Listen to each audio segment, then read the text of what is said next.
I got There we go. the 14-inch 12-core M2 Pro. Very nice. I have the M1 14-inch Pro. It's amazing. Yep, I got that for work, and I had the 16-inch for my purse. But I'm not here about this. Yeah, I'm pretty sure that for the few days that I've had this, my computer is mocking me and waiting for me to actually give it something to do.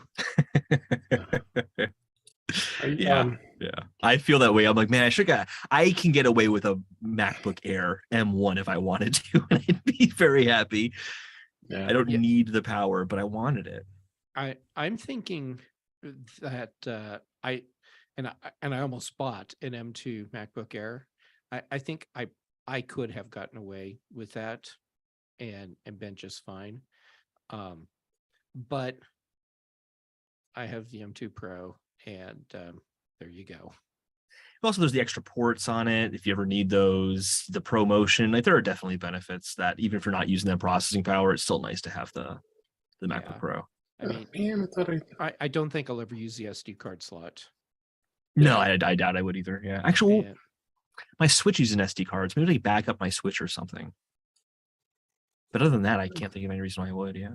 Yeah, it's and I mean, I appreciate that a lot of people are happy to have the HDMI port on it. I would have rather have had another Thunderbolt port than HDMI. I agree. Yeah. Yeah, me too. You can kind of, so one way to look at it is, and this would be so much better if it'd be so much better if the HDMI and the MagSafe were on the same side, because then I could plug it into my monitor with HDMI, use the MagSafe to charge, and then have an extra USB-C port when I'm docked in. Oh, that would be nice, but it's cumbersome because the MagSafe and HDMI are on the opposite ports. Not a huge deal, not a deal breaker by any means, but little. I am bugged by the fact that the audio jack port is on the left and not the right. Because for me, it puts it on the wrong side of the computer. Because my laptop sits off to my right.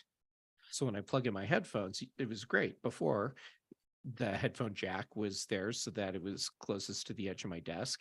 And now it's on the wrong side of the computer for me. You should get it would eat up a USB-C port, but you should get a USB-C to headphone jack adapter. Then you have them on both sides. I do have one. What I did was took one of those little, I don't know, like Christmas light clip sort of things that has adhesive on the back and stuck it on the edge of my desk and clipped the cable in that. So it pulls the cable away, the headphone cable away from me. So it goes off to the side of the desk and then back across to the laptop, which is working. Yeah. All right. I could have pulled out the USB-C headphone jack cable. That's high praise. I want that in the box. It's working. Yeah. I've tweeted, and I Facebooked. You on Mastodon, Holden? No. I'm hardly on Twitter anymore.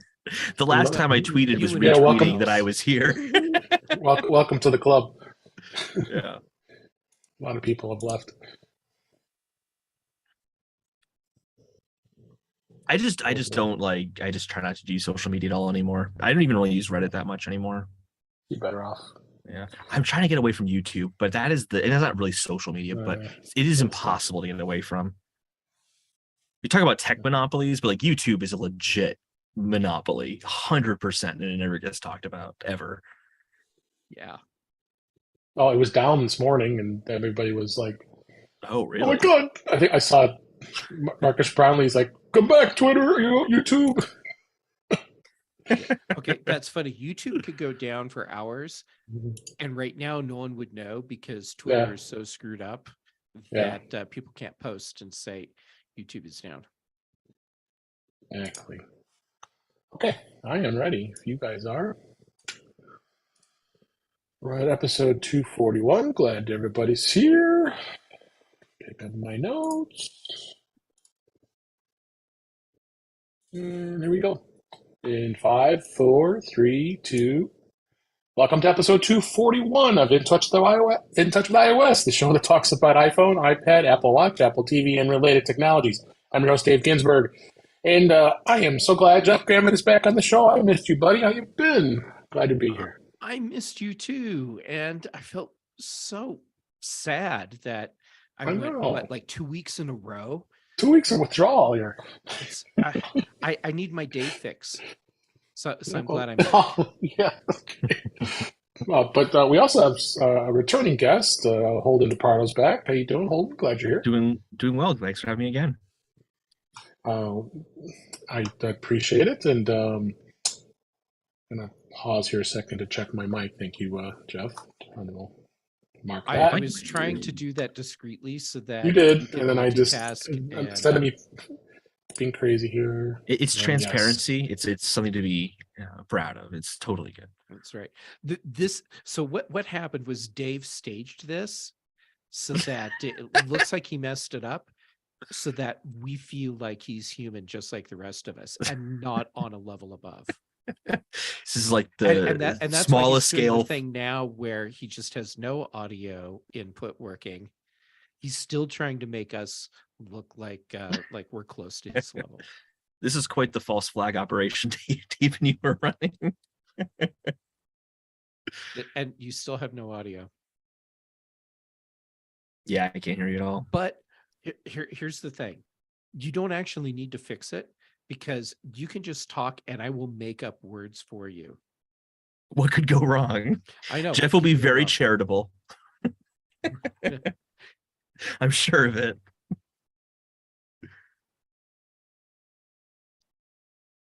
Still can't hear you. Dave just said, I'm not wearing pants, but it's okay because I ate an orange.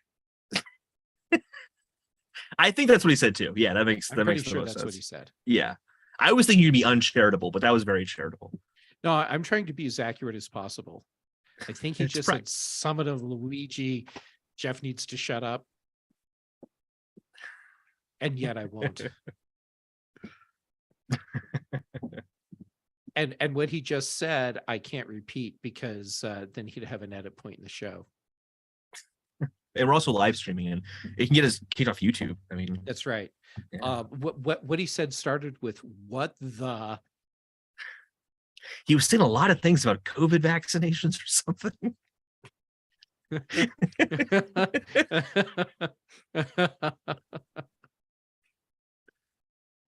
Okay, so now there we go. I can hear you now. There we go. All right. We need to bleep all of that misinformation you were spewing. All right. This works good because I, again, forgot to start audio hijack like a dummy. Oh, so. Yeah. I can see where that would do it. All right. Let me run this, make sure that works. Yes, I can see you. You guys talk. Looks like you're working. Go ahead and talk for me. Underpants. I tried to keep from laughing. And is my mic working? You guys hear me? I wasn't thinking of injecting myself with bleach to cure me of COVID. So it was working. Right, actually, I couldn't hear you. Hopefully, now I can. Yeah. Hopefully, YouTube knows that was a joke. Oh, it's okay. All right, yeah. That intro never happened. Let's start over here. All right, here we go. I'm recording there. Oh, yeah, let's do my backup. See, I'm just like spacing out today.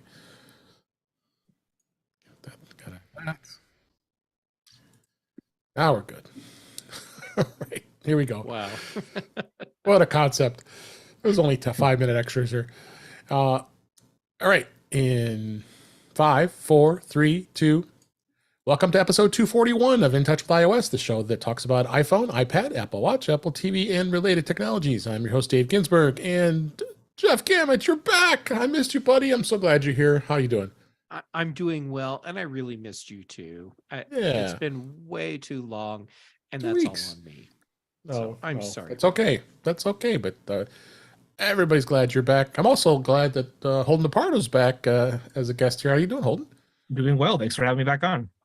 Absolutely, yeah. It's a lot of stuff this week we've got to talk about, and it always seems like I go to the show notes and I make the comment pre-show. I was like, man, there's not a lot to talk about. I'm like, no, I got we have a full agenda here for you today. Lots of news here, and Couple topics we're going to hit that we don't normally hit. I have a streaming services topic and also our in touch with Mac segment, because somebody got a new Mac, but we'll find out a little bit more about that later. But find out who. I know. So let's go ahead and dig into the news. You guys already know. Yeah, we might. So let's go dig into the news for this week. Some iPhone users complain of iCloud backup issues after updating to iOS 16.3.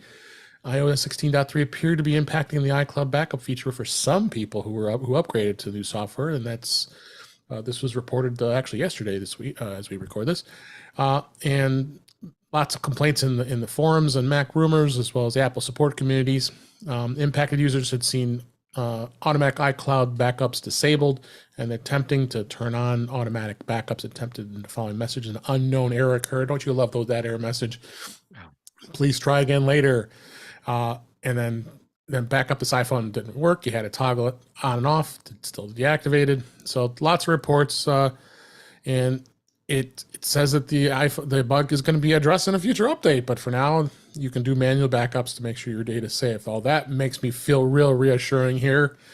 They are working on an update with 16.3.1, which we actually talked about last week, but nothing was really official. So I think both of you guys are probably feeling so great that we don't have automatic backups right now. What do you think, Jeff? I'm going to check my phone right now. I was going to do it myself. because I thought that my backups were actually happening. Okay. I'm not freaking out because I use iMazing. So because I like to have multiple backups in case something fails. And iMazing has been doing its thing. So, at least there's that. That's a good thing. Yeah. iCloud backup is on. And for those who don't know, just Mine's make sure you working. know. Yeah, mine is too. And for those who you don't know how to get into there, when you go into settings and you tap your name at the top there, and then you scroll down and go to iCloud, you can go to device backups, which is iCloud backup, and then it'll tell you right there, last successful backup right there. And mine was yesterday at 8:47 p.m. as we record, and I can back up right now. So yes, mine's backing up. So I think I'm okay. But it's something you should check out. Very important that you're always backing up your iPhone. And like Jeff said, iMazing is another option if you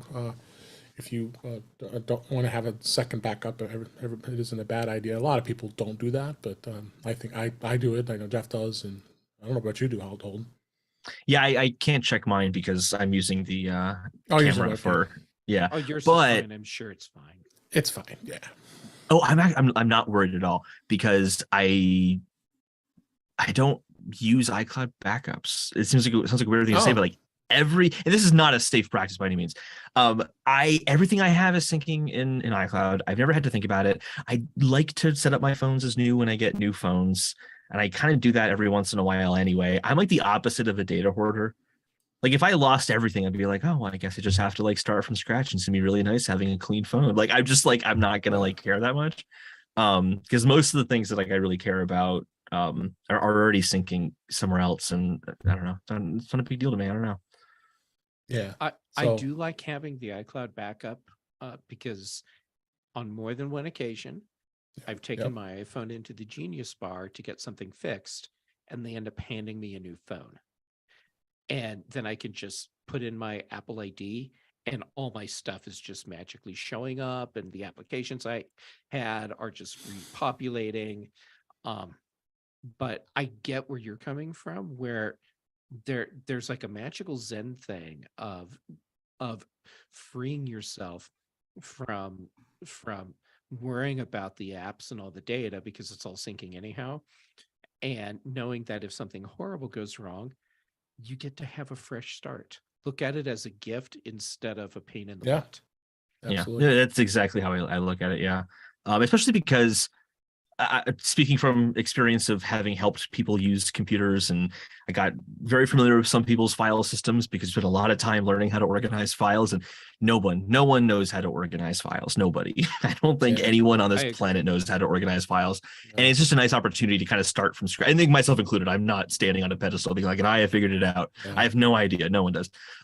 It's to kind of nicely start from scratch. But okay, like I have this opportunity now to like do my files from the beginning again, or at least like my notes app from the beginning again. The only thing I'd be like really, really upset if I lost was my shortcuts, because I have a ridiculous amount of shortcuts that are automating and running in the background all the time. If I lost that, I would really lose a lot of productivity, because I have like different focus modes, which are basically just like different modes for different times of the day.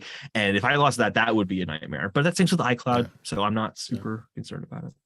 All right. Yeah. Dave, I actually do have a real thought about this. Okay, go ahead. Okay. I appreciate that we're dealing with incredibly complex operating systems, and there's so many moving parts across all the platforms Apple supports, and stuff's going to go wrong.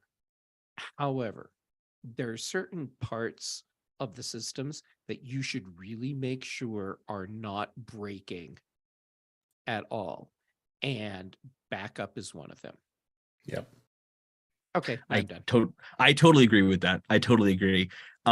This is very common. You'll hear from game developers a lot, is you have to make sure the save system works before you like work on any other bugs, because if someone doesn't feel like their save file isn't safe, they're going to be anxious all the time playing it. And with the personal information on the phone, yeah, I think that's a really good point, Jeff. Absolutely. Just a shout out to the chat room here. That's at youtube.com/in touch with iOS. See Guy Cyril, thanks for being in the chat, Guy, and Paul and Ben. He's here to talk Jeff into buying more stuff. He's been pulling out make him go away. Go away, Ben. He's been buying that pulling that credit card out every week for Jeff. So, but he hasn't bought anything for him. So, Ben tried to convince me to buy a Nintendo Switch with an OLED screen earlier today. Mm-hmm. You should. They're great. Oh, great! Now you're in on it too. Another seal of approval from you. Should. They're very good. Oh, look at he's got it. Oh, come on. Oh my God. So hey everyone, I have Patreon and Buy Me a Coffee. I'm Greg Gambit on both. Yeah. And if you want to help enable these people to convince me to buy a Nintendo Switch, well, there you go. There's a special Patreon tier that's $349.99. Just one-time charge. All right, so let's move on to the next story here. Apple is going to re-release a revamped HomeKit architecture in iOS 16.4. In Apple's upcoming iOS 16.4 update, it will reintroduce the revamped HomeKit architecture it originally pulled in December due to widespread issues. Yeah, boy, it was widespread, all right. Back-end code that indicates that Apple is ready to reintroduce it, and fixing a lot of the bugs that were happening, and they had to remove it. Thank God they did, because people were not happy, as I can know, Jeff, I don't know if you experienced that problem, but that's good to hear that this is finally going to get fixed. I did not experience well, that problem was all related to Matter specifically, right? Right. Yeah. And I have not done the transition to Matter because to update many of the devices I have also means that after they're updated, you have to remove them from HomeKit and re-add them. And I have no interest in having to rebuild all of these complex things, automations that I have set up. I'll just live with the extra second or whatever it takes for something to happen outside of Matter to avoid having to deal with all the rest of it. But okay, here's another case where, yes, I appreciate it's an incredibly complex system and there's a lot going on, and adding in Matter support was new, but Apple's been touting this as a big thing, a huge update. And if you're going to roll it out as a big new feature that you want everyone to know about, maybe you should make sure it actually works right first.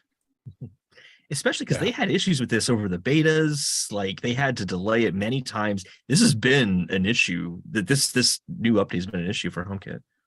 Yeah, absolutely. And then add on top of that the whole Siri with HomeKit problem. problems, but like the one that so many of us are experiencing, where you say, "Hey, S lady," and then do whatever the HomeKit thing is, and and your device comes back and says that there's a problem. Try again in a few minutes, and then you just give the command again, and it works. Yep. That's a fun one. Yeah, it is. It is. Let's go on and move to the next story here. The iPhone 14 Pro is 20% faster than the Samsung Galaxy S23 Ultra that was just announced by Samsung last week. And it hasn't even come out in the market yet. But, this is Mac rumors, so you always got to hear about these things. According to Geekbench scores for single-core performance that was discovered by CompareDial. Okay, we got to question that. The Galaxy S23 Ultra scored a 1480, where its closest rival, the iPhone 14 Pro, achieved 1874.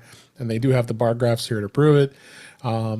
Yeah, you kind of have to question this, but the Samsung S23 does have lots of extra cameras. I don't know if you'd really need, but there's nothing. This is nothing new for us. I think we know the iPhone 14 Pro is the performance is stellar and really works well.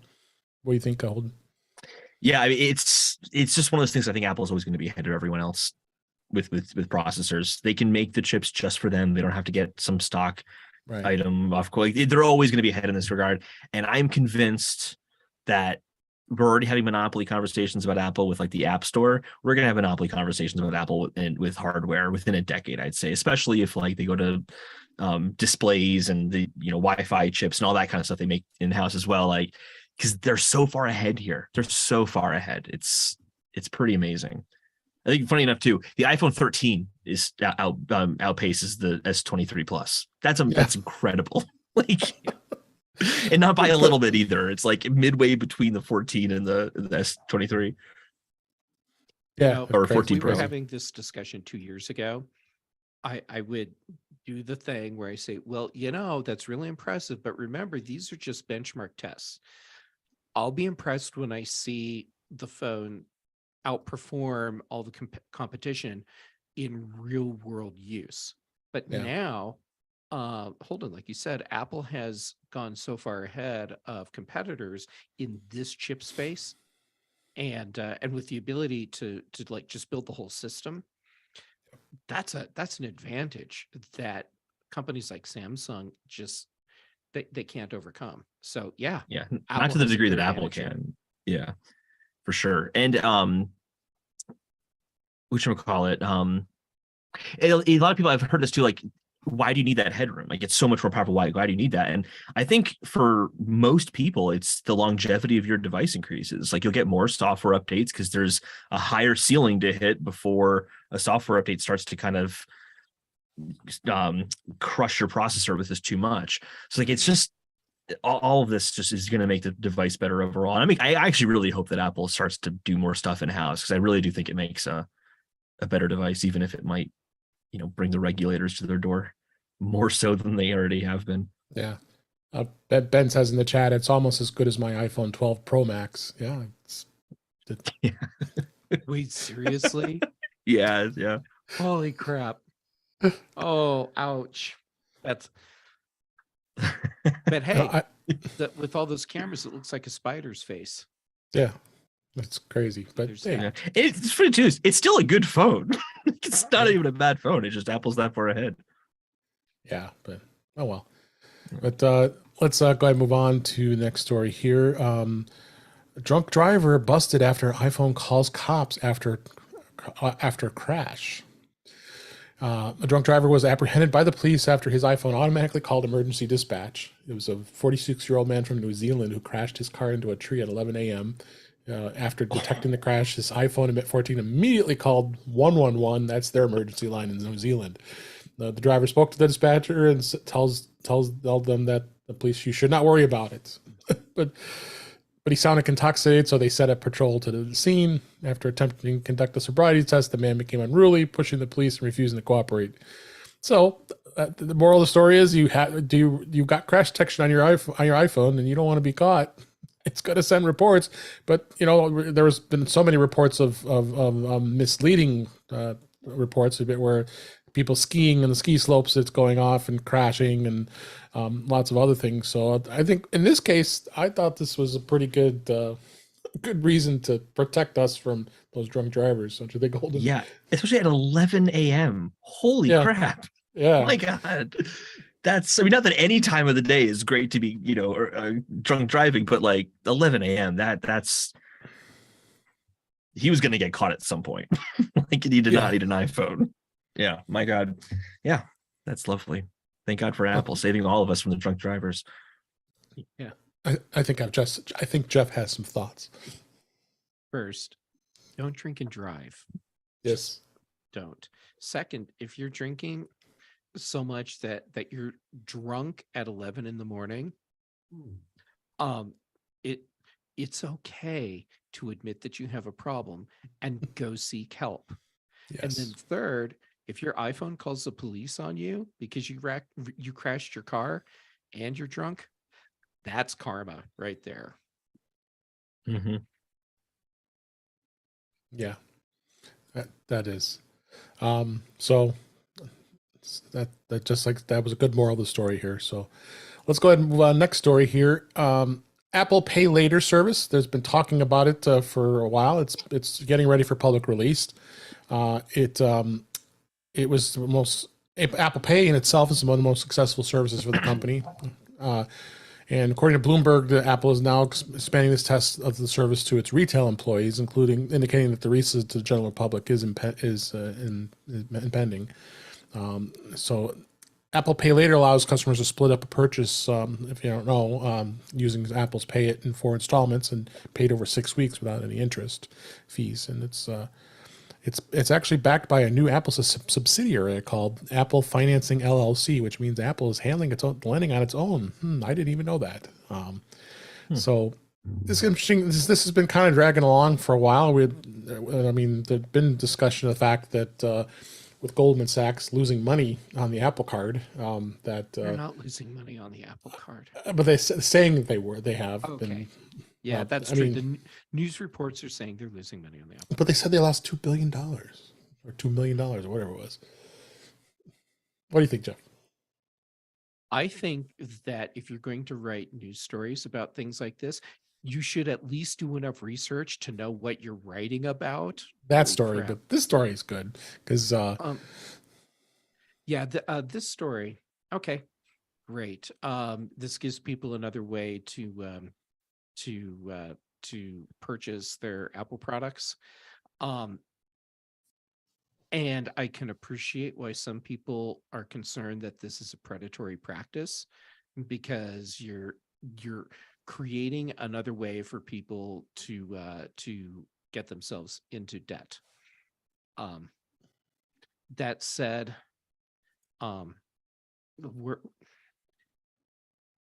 is that really a thing that these companies need to be concerned about? At what point do we as the consumers need to take responsibility? And yes, I appreciate that there are some people where they are literally incapable of having that kind of control over their lives, and it just does. It's like they're not wired to be able to do that. That said, my guess is that this is going to work out well for Apple, and the fact that they set up a separate company that's managing part of this, that is no surprise to me either. This is totally a common thing to do in this space, and it does not mean that Apple is getting a step closer to becoming their own financial institution. Yeah. I don't know if you guys ever seen the show Mr. Robot, but there's this like big company that's kind of supposed to be Apple, and they even have a bank. And I'm like, that's where they're where they're heading. That was a great show. So it's the most underrated show. It's fantastic. I won't talk about it anymore though, because I could go on forever. I agree with Jeff. I don't think this. I could see why people would say this is a predatory practice, but it's not. Student loans is a predatory thing. That's predatory because you need a college degree to get certain jobs. This is like, hey, I wanted to buy a new speaker and I'm going to do it in installments. That's not a need; it's a want. So I think you're right. Like, it's in the hand of the consumer at that point to decide what they want to do. But it's kind of nice to have that option sometimes, because sometimes you do need to get something, and times are tough, or money's tight at the moment, and this can be a way to help people out. So I feel like this is overall a good thing. Yeah. So next story, the Apple releases a MagSafe Duo firmware upgrade that won't fix any of its problems. I love that headline. I love that headline too. This is the best thing here. If are those few people out there who own this MagSafe Duo, $129. Yeah, $129. Let me make sure I mention that. There was a new firmware version that was released, but unfortunately, it's not going to fix any things that's wrong with it. The way you update it, you go to the settings app, tap general and about, and then below carrier lock, you could tap the MagSafe dual charger, and they'll get the firmware for you. But it didn't really fix any of its problems. It was launched in 2020, so we're going almost 3 years since this was launched, and it's nearly impossible to recommend it. And most people have given it bad reviews. And Macworld here, this article is gave it like 2 stars. That's how bad it is. Again, they don't even know what it fixed, and it's not fixing the actual problems. So it's probably with charging problems, connection problems. I mean, it's kind of sad. You spend all that kind of money, $129. It's pretty pricey for something like that. What do you think, Jeff? Yeah. Go ahead, Holden. Yeah, go ahead. Yeah, this is the kind of thing you buy Apple products for, is the consistency of the user experience across their product line. And like reading this article is like, you have to take the Apple Watch Ultra bands off in order to rest it on the MagSafe so it fits properly. That's not Apple. And then like the camera bump on the iPhone 14 is too big for it as well. So this just does not sound like an Apple made product. That's really not this. I don't know. That's bad. That's really bad. Yeah, no, it is. What do you think, Jeff? I think maybe what Apple should have done is issued the firmware update to fix whatever it's actually fixing, and announced version 2 of this product that holds the phone better, can hold an Apple Watch Ultra or any other Apple Watch model without taking the bands off. And just like all the things you listed, Holden, that's what they should have rolled out. And yet here we are talking about an Apple product using terms like janky and 2-star review. And doesn't integrate well with their own products. Yeah. That's so Samsung. Apple, come on. Yeah, Well, you put your name on this. I'm going to get an S22 Plus now. This is unforgivable. It'll work with this charger just as well as an iPhone. It does. There you go. Oh gosh. A couple more stories here. United Healthcare, which was my former healthcare insurance, offers cash for your Apple Watch health data. This was actually in Apple Insider. Our friend Andrew Orr wrote this. A new rewards program for United Healthcare is letting people earn money by completing various health goals using the Apple Watch or other wearable, with a giant catch. It's offering rewards up to $1,000 for eligible members, including spouses, competing on various daily health goals, and they can use it with tracking health, such as iPhone and the Apple Health app. The money that members earn will be added to a prepaid debit card or deposited into a healthcare savings account to help to cover out-of-pocket medical costs. That's not bad. So they're going to offer that through their site. I'd like to see other insurance companies do something like this and offer that kind of up to $1,000. I wouldn't mind, especially us that use their healthcare accounts pretty regularly. So, What do you think, Jeff? I have a confession. I saw the next article that you want to hit, and I was reading it and freaking out. Okay. But I did hear I saved the best for last. That's why. Oh my God. So that's foreshadowing, people. I'm about to totally flip out. Anyhow, on the paying for healthcare data, or paying for the health tracking data, what that tells me is that these companies really want a lot more information for research studies, and they're not getting enough already. And so now they're offering the incentive of money, and they'll get more data that way. So if that's what it takes to get information that's going to be useful for helping a wider percentage of the population, then so be it. And insurance companies are there for profit, so let's take a little bit back from them. Yeah. What do you think, Holden? Yeah, I think the reason I'm comfortable with this, because the whole idea of like just how much data on us is out there, the reason I'm comfortable with this is at least we're getting paid for our data and information on us. And I also think that the requirements are very why am I drawing a blank on this very easy word? They're not hard to overcome. It's 5,000 steps or more a day, 15 minutes of activity, track your sleep for 14 nights, get a health screening, get biometric screening, paperless billing. And there's, I think, some other quality. It says there's additional qualifying activities throughout the year, but like that's not a hard bar to reach. Yeah. If you can do 15 minutes of activity per day, I think that there's a problem, and it's not your time. There's something else going on there. Everyone should be able to do this. Absolutely. And now that Jeff teased the next and last story for this week, remastered Myst mobile game now available on the iPhone and the iPad. It's been Holy 30 years. Shirt balls. It's been 30 years since that popular puzzle game had first come out.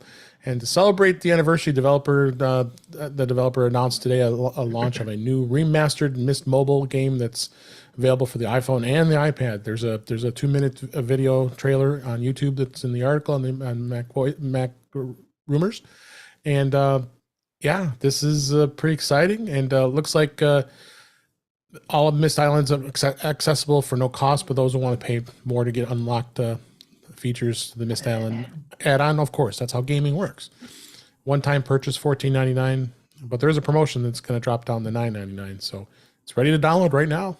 I know Jeff's probably already downloaded it before we even talk. Well, I can't because my iPad's sitting over there. He's like, where'd you go? And since we're live right now, I felt like taking my headphones out and just leaving to go get my iPad would be bad form.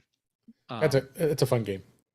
Holy crap. When Myst came out on CD for the Mac, yep, I bought this game, and I do you remember Apple's powered speakers?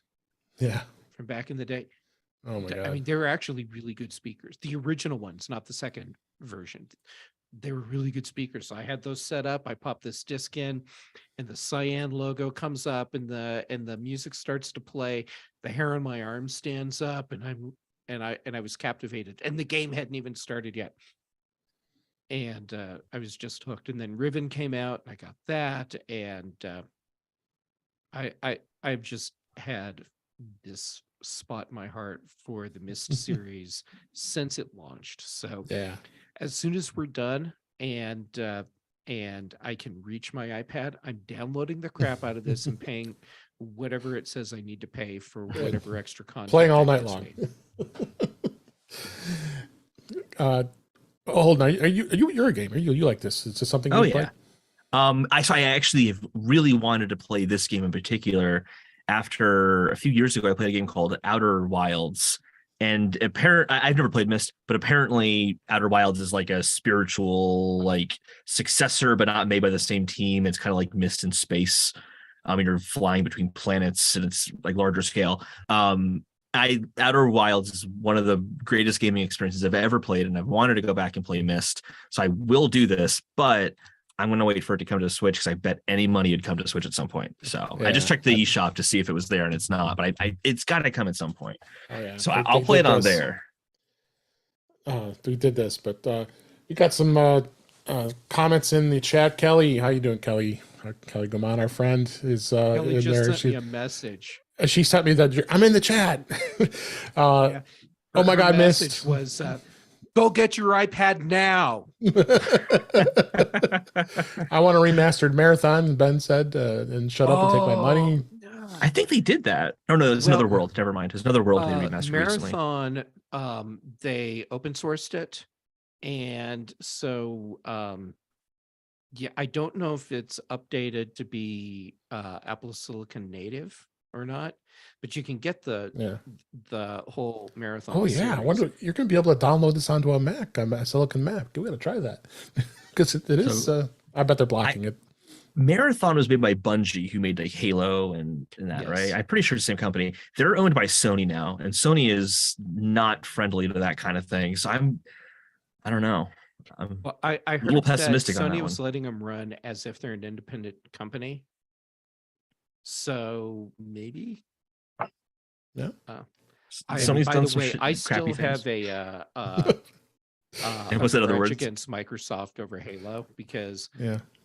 I watched the keynote at Macworld Expo where the Halo people or the Bungie people were on stage and they showed the Halo demo as a Mac product. And then right after that, Microsoft bought the company and killed the Mac version. And Yeah. Man, some things don't change at Microsoft. That's their thing now. They just buy up companies and for their gaming division. Yeah. All right. So let's move on to the topics this week. That was the news. Beta, there's nothing in beta. I actually can say it's been almost 2 weeks now. There's been no beta release as of yet. Don't know what the delay is. I'm so kind of surprised. Apple usually isn't that delayed with beta versions. So still on 16.3 on iOS and iPad OS. And I know they did release an update to TV OS and HomePod OS. That's right. They did 16.3.1 for those two devices to fix some bugs. I don't know if you installed that on your HomePod. I'm holy crap. I should pay attention to this show all the time because there's stuff like this. I don't think I'm running the new updates. We'll fix that right now. Yeah. So yeah, the tvOS as well is on 16.3.1. I forgot to put that in the show notes, and I just thought it at the top of my head here. So yep, make sure you get those installed. Apparently, I did. Or probably just automatically did it. So, so other than that, not much else to talk about in that arena. What I want to do is I had a couple of products that I got to see at CES, and I didn't get a chance to talk about it a few weeks ago when CES happened about a month ago here. So I've got a couple products here I'd like to talk about. I have them in my hands here, and we'll kind of give a bit of a review. I know I did this one also on the Mac show. This one here, this is made by a company called Pluggable. This is it here. This is the I have it on camera. This is the 8-in-1 USB-C docking station for an iPad. It's got a stand. It's got 100 watt pass-through on the sides here. Wow. And it's got the 2 USB-A ports on this side, and it's very sturdy. As you see when I'm moving it on the camera here, but that's really tight in a good position, so you can put it in a good position. I like the way it sits.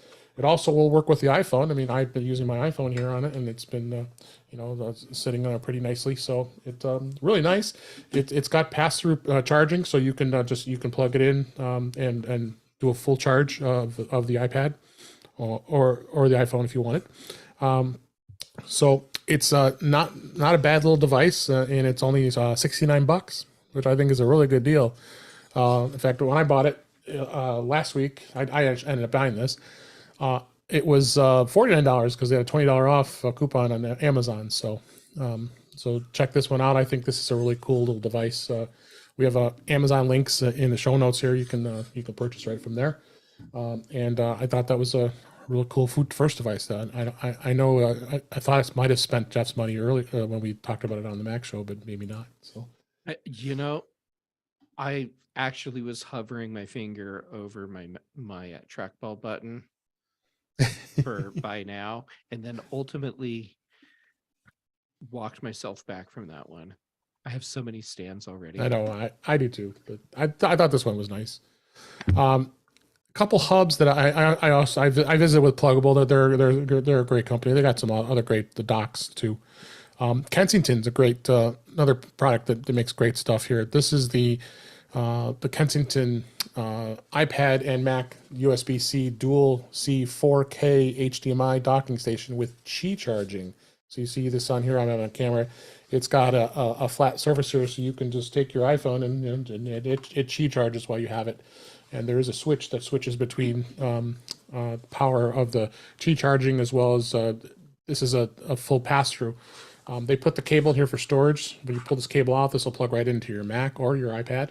And it also has 2 HDMI ports on here. It's got an Ethernet, a gigabit Ethernet, and then on the other side here you got USB, two USB-As, and then there's the power pass through with the USB-C connector.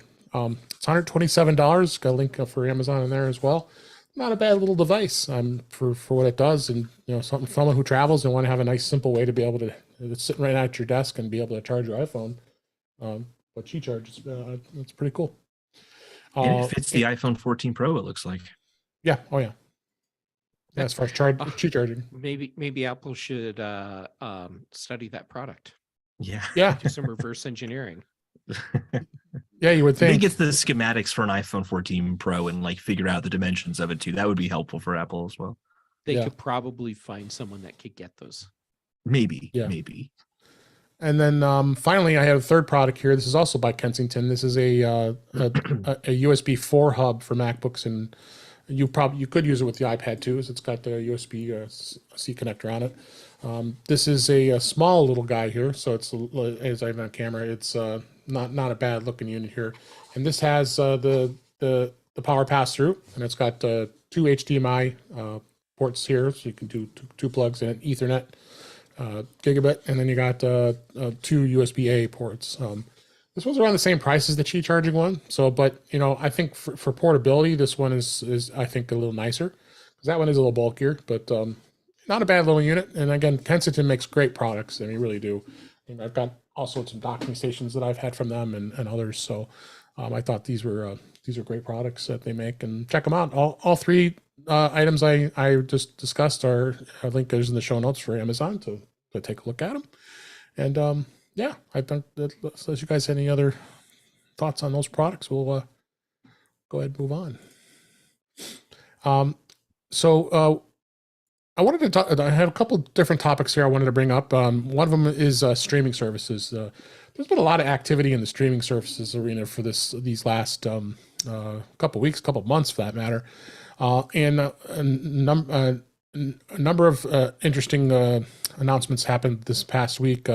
So HBO Max, as everybody probably knows, that they were merging with Discovery, and they merged those services together, but they're still running as separate entities. And they had originally announced that what they were going to do is they wanted to merge the HBO Max service and the Discovery Plus service and put it all in place. Well, this week they announced that it is being unbundled. That's going to be now a la carte. They're realizing that they're probably going to lose all those people who are paying the lower priced cost for Discovery Plus, because that's like a $4.99 or $6.99 service, and there's a lot of great shows that Discovery has on there, and I was a subscriber of that. But you got to put so you got to put a limit on some of the services you have. There's so many of them, but I think this is a big win for a la carte TV, because you're not being forced to actually have to have both of these services. You can have one or the other, or if you want both, you can buy both and work at. HBO still has some work to do with the HBO Max app. I could tell you that, because it's still not as user friendly as it should be. And I see Holden smiling. Have you been using the HBO app? Yeah, I've been watching The Last of Us. Yeah. So I mean, it's just not a user friendly app. So, but it's interesting to see where this goes as far as these services go. What do you think, Jeff? I mean, do you have HBO? Yes, and like Holden, I am devouring The Last of Us. I gotta watch that show. So good. You really do. Yeah. Did you play the game, Jeff, or is this your introduction to the story? This is my introduction to the story. Okay. And I'm loving it. Yeah, the games are remarkable. I've played them both at least 5 times. They're incredible. Are they available on the Mac? No. Yeah, that's sad. The first one's on PC now, I think. Oh, okay. Well, then It's on PlayStation only. I'll enjoy it through the TV series. Doing the unbundling, or the never bundling, as I guess would be more accurate. Right. Good, because right. like you said, there's so much out there, and people can only pay for so much, and giving people the option of getting either service or both as a bundle, I think that's a much better way to do it. Yeah, I agree. So absolutely. Yeah. other story that came out this week in streaming is this Disney Plus lost subscribers for the very first time. I mean, they have like something like 100 million subscribers. It's crazy. But they lost to almost 2.4 million subscribers in the 3 months ending December 31st of 2022. And the subscriber base of its streaming service fell for the first time since it launched in 2019. Well, it came out pre-pandemic, and then during that time after in 2020, lots of people were watching streaming service. That's for sure. So their subscriptions went way up. I mean, I've been a commercial-free subscriber for a while. I think it's a great service, and I mean, Star Wars. Come on, you got Marvel. You got lots of great shows on there that you can't not. I mean, some people are tend to cancel for a while, and then when the new stuff comes out, like Mandalorian's coming out next month, so we got to be ready for that. So but I'm not all surprised this is happening, and then Disney also announced layoffs, so they're working with that as well. So things are dropping in all the services. But what do you guys think? Yeah, I'm one of those people who just will subscribe while I'm watching a show, and then like after that Last of Us is over, I'm going to cancel HBO, and then I'll go to Disney. But like I haven't seen Andor yet, for example. I really want to see Andor. I'm not like opposed to seeing it, but it's amazing. I've heard, I'm going to wait for the Mandalorian to come out so I can, two birds, one stone. Just watch them both at the same time. There you go. Sure, I get that. Dave, I think that you hit on an important point, which is the whole pandemic thing. Right. Yes, all the services increased during the lockdown phase, and now that we're in a phase where people are more comfortable going out more than they were, it doesn't surprise me that we're seeing subscriptions drop off. It doesn't concern me either, because we're talking about services that have so many subscribers that losing a couple million, that's peanuts. A lot of people.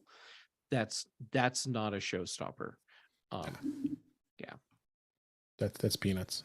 So and we're going to continue on in future episodes. Want to talk a little about streaming, because I think it's important, especially with Apple TV. The Apple TV device works really well with a lot of streaming services, and Apple TV Plus. I think we talk about that all the time. Streaming hardware. Yeah, Apple TV Plus by far, and I own them all. Well, not all of them, but I do have a Roku, and I do have a Google TV. Look, I'm still being an idiot, because you're saying Apple TV Plus, and I was thinking Apple, and actually, or Apple TV, and I blame Apple for this because they can't figure out how to create distinct names for their products. Yeah, it gets confusing. So, so we'll go to continue on to cover that kind of stuff. So. But our In Touch with Mac segment this week, Jeff, you finally have moved to an M2 MacBook Pro, and I was excited to hear about this when you were telling us that you're finally going to give in and then get that Intel Mac to pasture and no longer have to listen to a fan revving every day. And so, what is your initial thoughts? Which model did you get? I got the 14-inch 12-core M2 Pro. Great. And the reason I got it now wasn't so much because I felt like, oh my God, I have to replace my Intel Mac because it just doesn't work. It's still a great machine, and it's still a great workhorse. It's just we hit a point where if I'm going to sell the computer, waiting any longer, I'm going to start losing value in the machine, I felt. So it doing it now was really a financial decision. And what I did for the setup was I took my Time Machine drive and migrated my data over from that to the new computer, and then started installing apps. So that was a decision that I made because, well, first, following Holden's lead, I was able to start much cleaner that way. But also going from Intel to Apple Silicon, I didn't want to risk installing anything that was going to be Intel only that I didn't want to have. And this way I was able to go and make sure that I was getting the Apple Silicon native versions of apps whenever possible. And it's amazing how many apps I chose not to reinstall. Yeah, well, I've been playing around with a MacBook Air, and granted, I have a 1 terabyte on my 16-inch, and this MacBook Air only has 256, so I'm not going to be copying everything over between those two machines. So got to be selective of what I install. But yeah, you're right, and it really gives you some thoughts of why do I have? When's the last time I've used this app? And I'm notorious for that. I look on here. I mean, we have Set app, and we install that stuff, and there's all kinds of other apps that we install. And when's the last time you used it? So, I'm sure Holden, you're the same way. You probably have a lot of apps on there you don't even use. Yeah, that's the beauty of starting up as new. It's like, oh yeah, I don't ever use day one. Why did I keep that on there? Yeah, I'd love to use it more, but I don't. So it just doesn't need to be there. Yeah, I have a lifetime subscription with them, so I probably should use it more. Yeah, you should. I mean, journaling is important. Paid for it, just use it. I have to say, this is a really sweet machine, and I can't get used to yet the whole thing that my fans aren't running all the time. Yeah, it's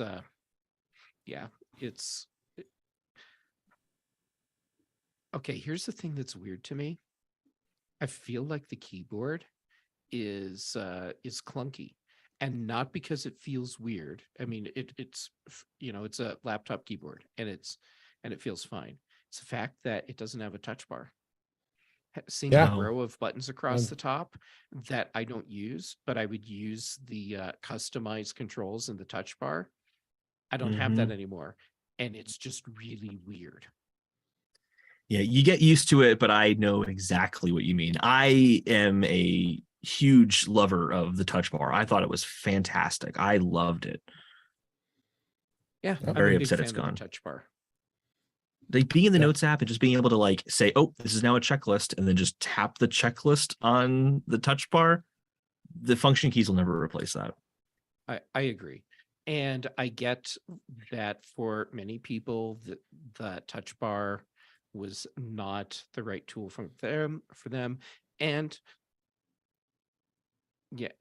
same. And I do appreciate that that Apple has a lot of blame in the touch bar needing to go away, because they didn't do a good job of actually supporting it. So, but yeah, I mean, this is a really nice computer, and the fact that I can actually take, in some cases, iOS apps and run them here.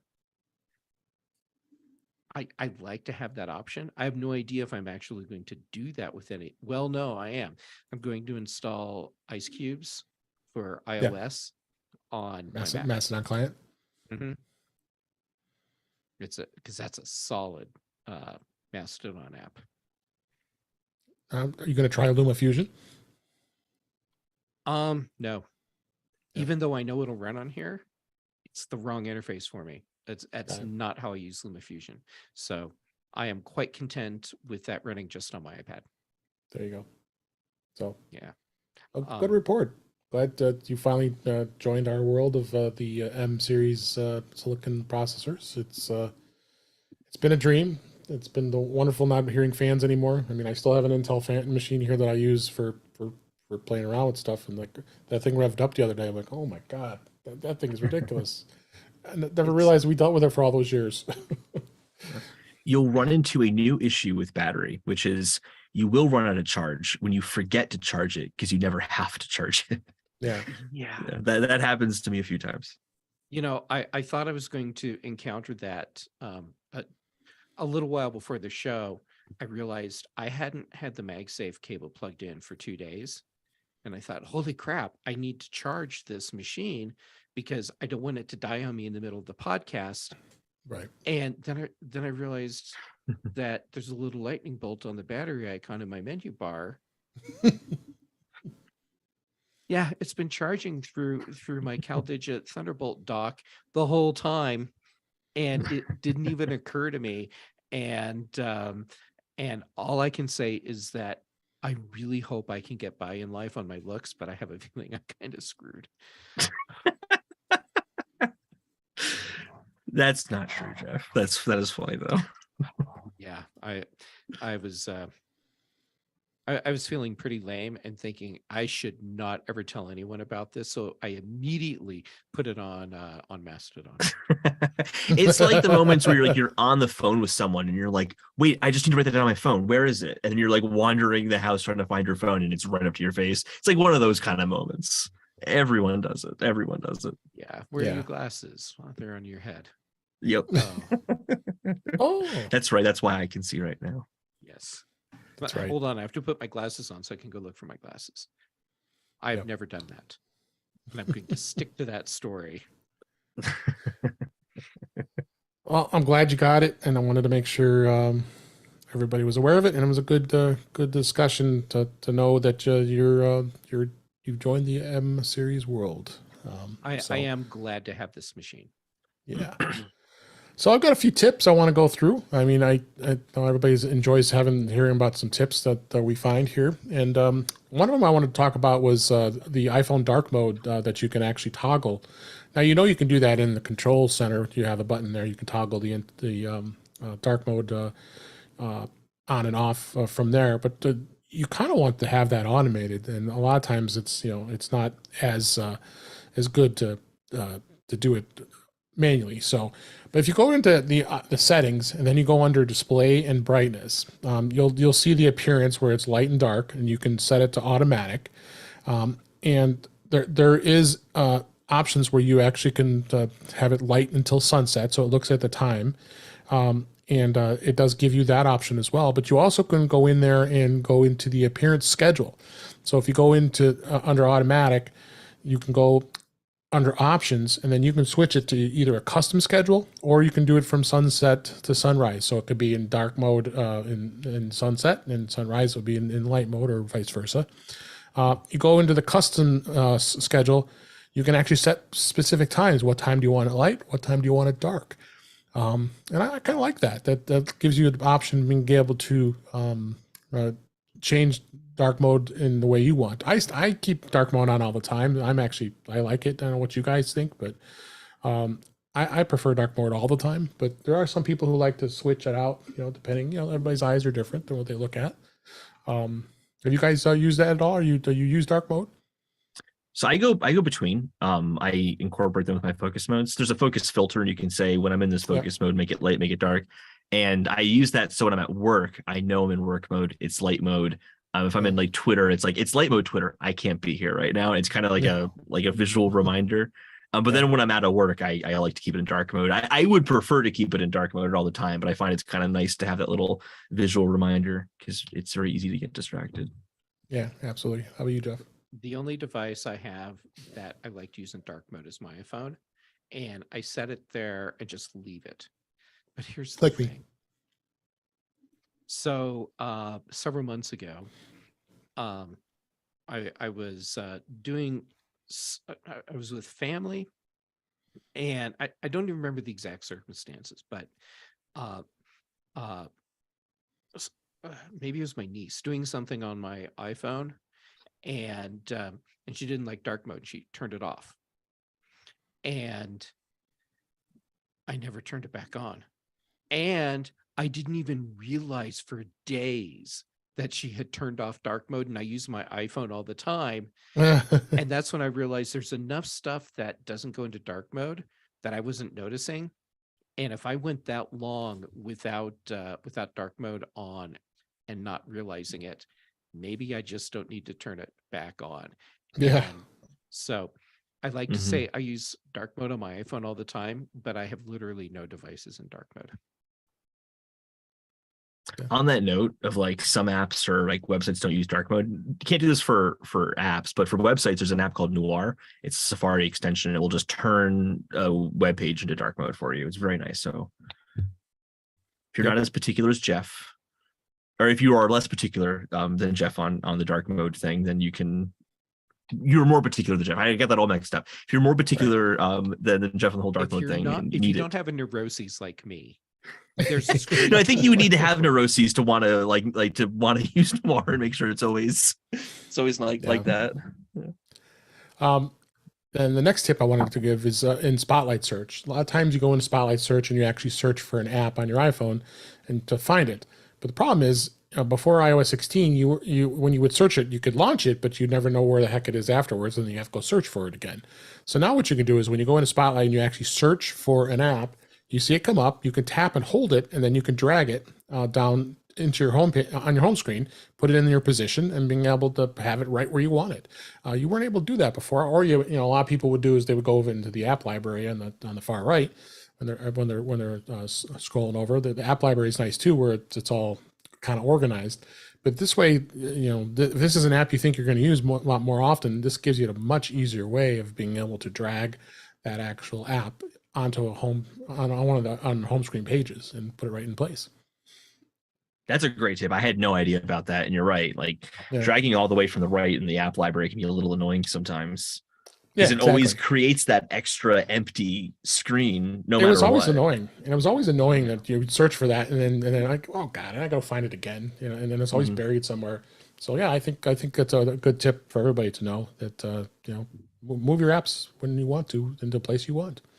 I love this tip, and it annoys me at the same time because clearly I have issues tonight. No, it annoys me because these are so useful, and yet Apple's discovery ability for features is so opaque. How would the average iPhone user ever know about something like this? Yeah, exactly. So yeah, this is definitely a highlight tip of the week here for the show, and I definitely check that out because I think it's something that's really, really important. This is what the Tips app should be useful for, but I feel like it's a useless app. At least I haven't gone into it so long. Maybe this isn't there. I don't know. The Tips app feels to me more like a feature advertisement, not like something to help you discover how to do things. It's not tips in the way that it should be. So another tip on CarPlay. So those of you who have CarPlay in your car, you actually can organize the apps as well as remove the apps in the listing. And the way to do that is you go into Settings under General, and then you tap CarPlay. And when you go into that list, you can tap Customize. And then once you get into there, you can tap Add or Delete button to remove apps, and then you can tap and drag each app to have them in the order you want them to appear on your screen in your car.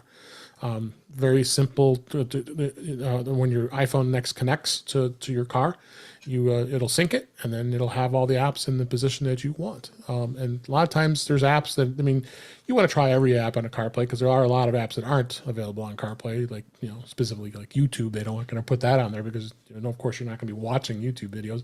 I would rather have it. They have YouTube Music so you can listen to music, but they're not the actual YouTube app. Then of course they're going to not allow that, but it's a nice feature that CarPlay has that you can actually customize it the way you want, and you just do it right into your iPhone, right from the settings. Yeah, I got rid of Teams because why would I ever use Teams in my car? No, I have Teams on mine because it works. So a lot of times I just go in the CarPlay. It's, I want to join the meeting. I'll just tap Teams right from the screen and connect. Are you getting paid for your time doing a Teams meeting in your car? Well, when I'm late, I have to drive to work, and I got to make sure I'm in the meeting at a current time. Right, that's what I would do it. Zoom is also available in the CarPlay as well, and I think WebEx is too. But no, any of those types of, because people are those people. Is when you get a WebEx call, it immediately crashes. Yeah, car computer and the engine locks up. Exactly. Your Tesla, it just starts to pull over. Well, Tesla wouldn't do this, but it starts to do the whole pull over thing. Right? So any self-driving car can do that. Yeah. So I thought those two good tips to have this week. But we had a lot. We went over a lot this week, and we're right near time here. So I wanted to go ahead and wrap it up for this week. But thank you guys for being here. I appreciate it. So let's go ahead and wrap up. That's a wrap for this week. Please send your comments, questions, and suggestions to our email address, feedback@intouchwithios.com. You can follow us on Twitter at In Touch with iOS. Support the show by buying me a coffee at intouchwithios.com/coffee. We would really appreciate it. You can become a patron of the show by going to patreon.com/intouchwithios. We have 2 tiers available to support the show. We would really appreciate it. Make sure you like, share, and subscribe so you're notified when we live stream, which is on Thursday nights at 8 p.m. Eastern, 5 p.m. Pacific on our YouTube channel, which is youtube.com/intouchwithios, where you can watch the show live as many are this week, as well as you can listen to past shows and watch the previous live shows. If you want to also visit In Touch with iOS magazine on Flipboard, where many of the topics we discuss are flipped into that magazine. The link is in our show notes. You can subscribe to the show in your favorite podcatcher, including Pocket Casts, Overcast, Apple Podcasts, many others. But better yet, go to our website, which is intouchwithios.com, where all the links to all the ways to listen to us are there. I am Dave Ginsburg, and you can find me on mastodon.cloud at DaveG65. I'm also on Twitter at DaveG65, and of course at In Touch with iOS. Holden DePardo, thank you so much for being here. It was always a blast to have you on the show. Where can people Thanks find for you? having me. I am at Twitter. At Holden DePardo on Twitter sometimes. Yeah. So I'm there. Okay, great. I appreciate you being here. And Jeff Gammon, so glad you made it back. We missed you, and I'm glad you're here. And where can people find you? I missed you too. I'm Jay Gammon on all the socials, and the ones that I'm most active on right now are Mastodon and Instagram. And let's see, shows. Okay, so when I'm not actively trying to avoid Ben and Kelly in the chat, who are still pressuring me to buy a Nintendo Switch. Let's see, Tuesday evenings. Oh, gee, man, oh. Tuesday evenings, Mac Voices Live, Chuck Joyner Show. Thursdays on The Big Show, and then here with you, Dave, on the Enablers Show. I mean, In Touch with iOS.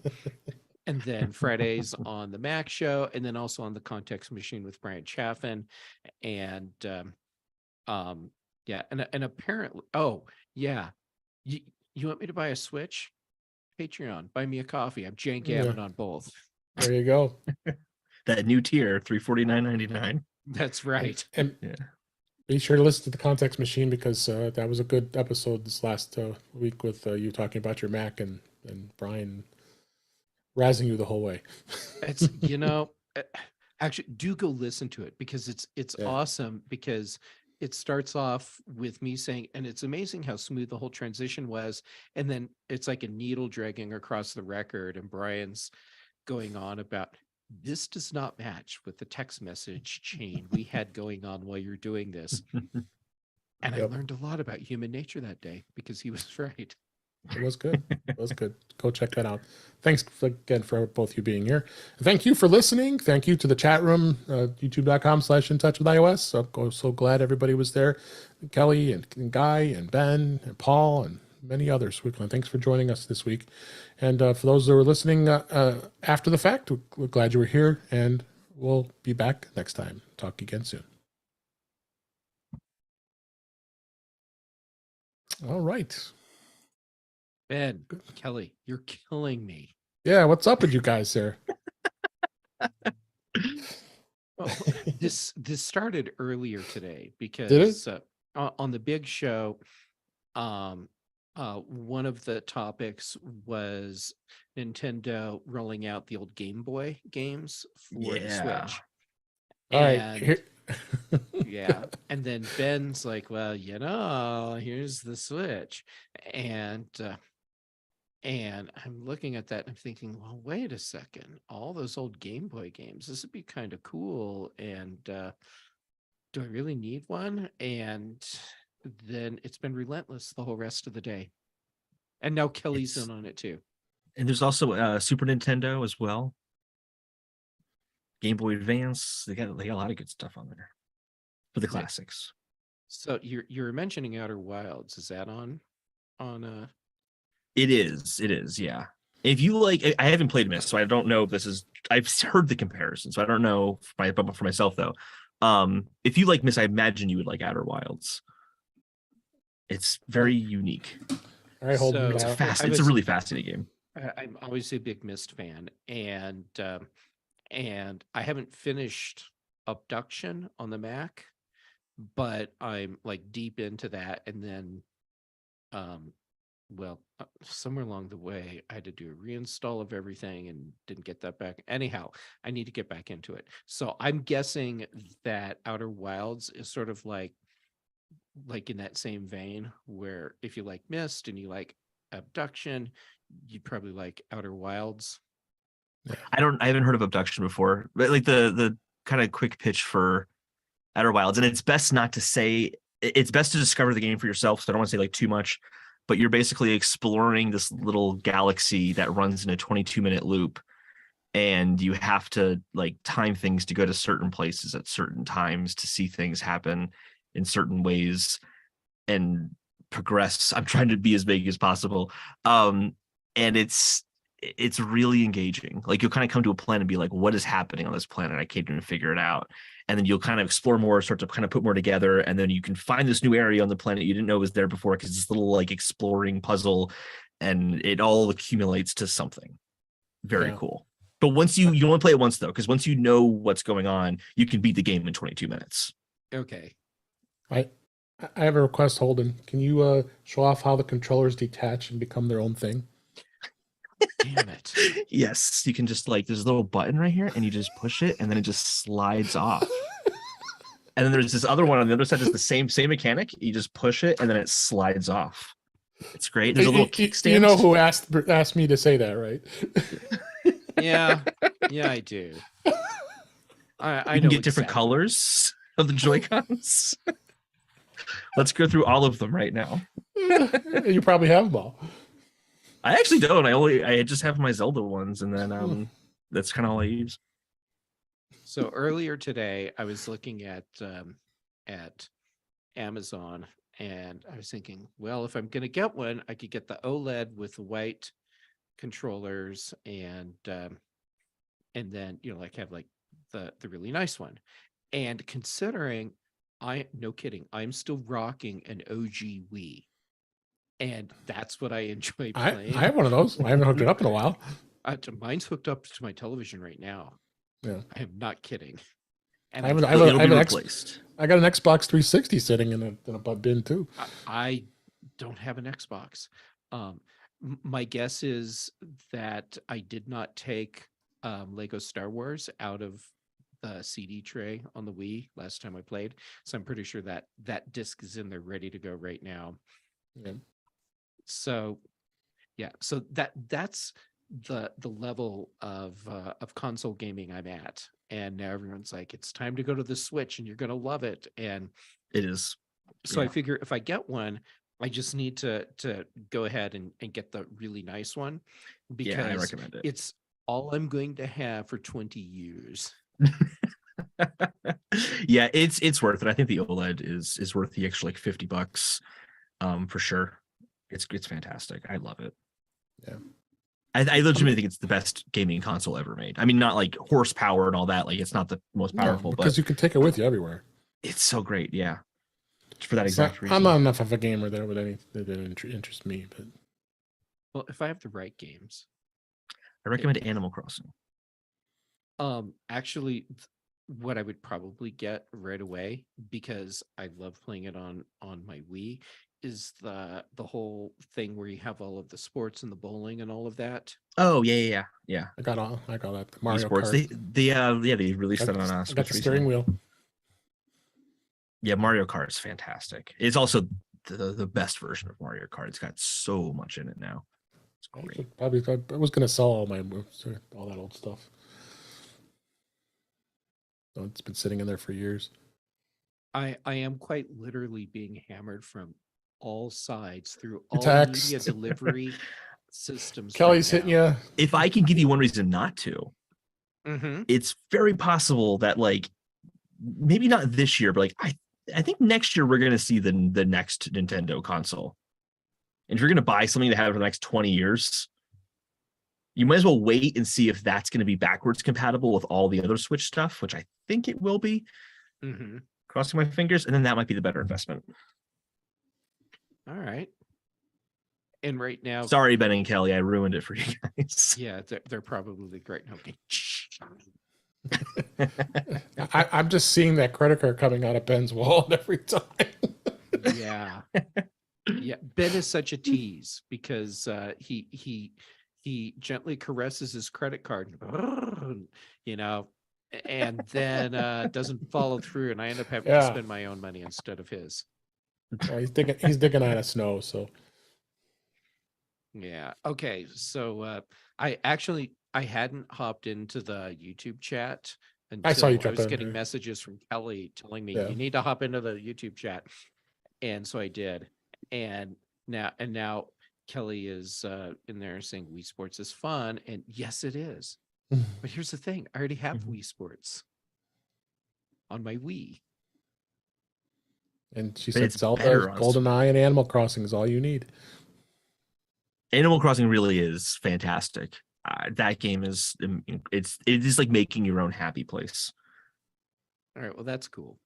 Yeah, it's really For great. the longest time, I thought Animal Crossing was like an updated version of Frogger. And when people started It's telling so me far what it from is, Frogger. I'm like, no, Yeah. I don't think we're talking about the same thing. And they're like, no. And here I am, as if I have any idea what I'm talking about, saying, no, this doesn't sound right. I mean, isn't it a game where you're like trying to get across roads and all? They're like, what is wrong with you? Which is a valid question. It's funny because they're so different. Like you can't even die in Animal Crossing. It's not possible. Like, there's no game over screen. There's nothing like that. All right, well, that's cool. Ben says he has no money. He says, I see. But credit cards are infinite money, right? You can just get it, Yeah. right? Isn't that how it works? Right. If I can go back to that whole responsible spending we were talking about earlier. Apple Pay Later it. Just do that. Apple Pay Later it when that comes There you go. out. Yeah, there we go. I mean, I could use my Amazon Visa and spread it out over 12 months. yeah, that's true. 0 interest. That's how they get you. That's what the Apple Card does actually- to me. All the Apple It's actually products. not a bad deal if you do it that way. Like, Oh, Apple Card That's- is Yeah, awesome. it's like deal. $25, or I don't know what it was. I put my other Mac on there.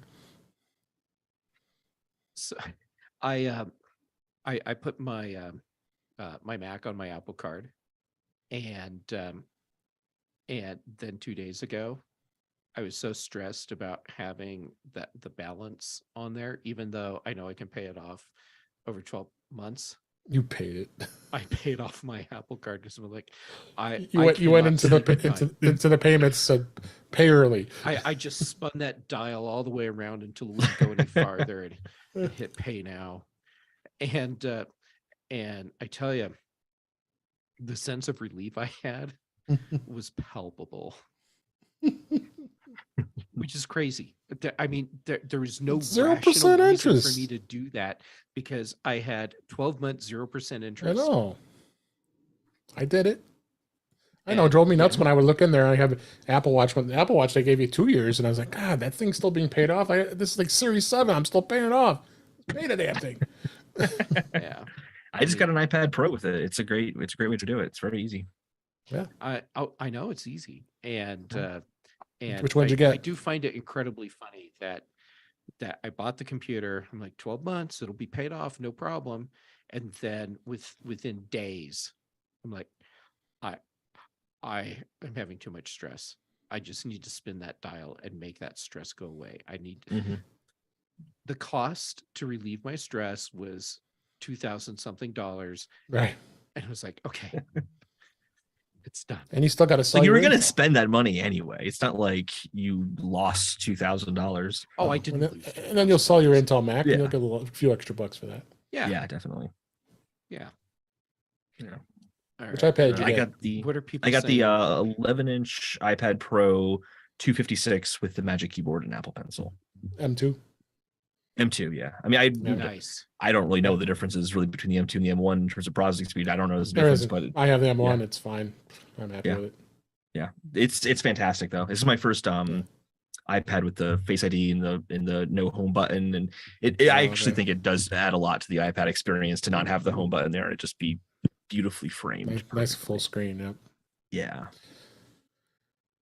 All right. I think we had our fun. Goodbye, everybody in the chat room. Thank you, Ben. Thank you, Kelly. Thank you, Guy. Thank you, Paul. Cletus. Great to see you.